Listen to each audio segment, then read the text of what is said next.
The Lord be with you. And with your spirit. From the Holy Gospel according to St. Matthew. Glory to you, O Lord.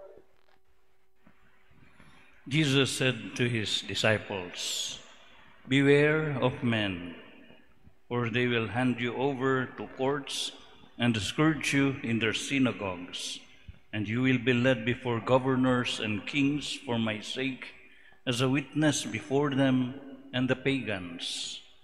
When they hand you over, do not worry about how you are to speak or what you are to say.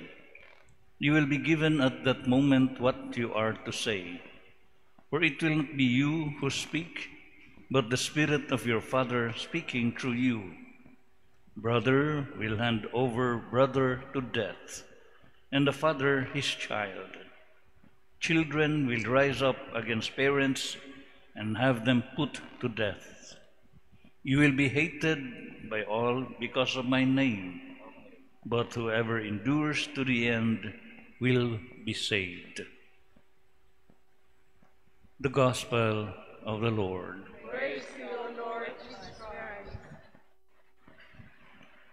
May buntag ninyong tanan.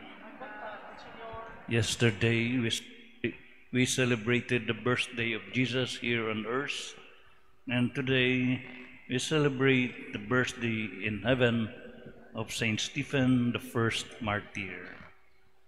Of all the commandments of Jesus, of God, nothing beats his commandment to love our enemies and pray for them.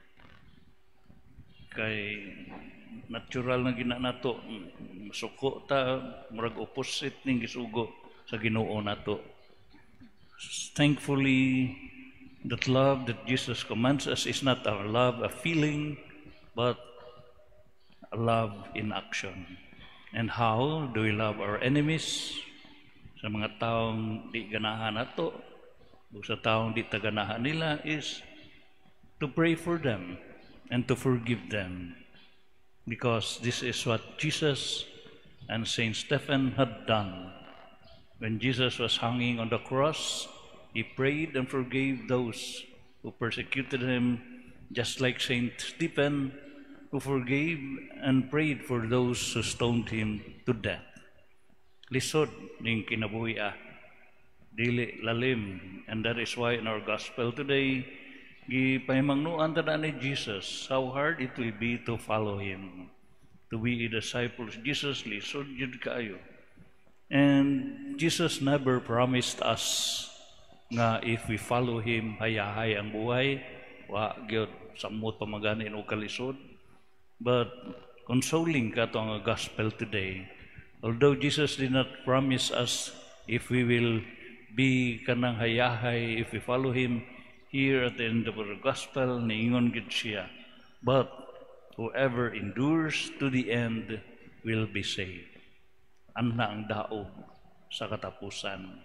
Kung maglahutay bata. Mientras tanto, kung bati lang sa gyuta, kay malakas ang kalaban, dili malalim ang yawa. Nakaroon sa atong panahon, waan na, harap-harap pa na kayo, baga na kignaong ang yawa.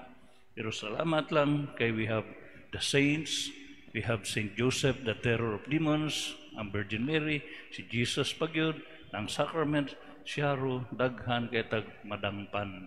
Muna nga, we pray for our enemies, latanan, and we pray for ourselves that we may endure to the end and will be saved. Inaot pauntaan.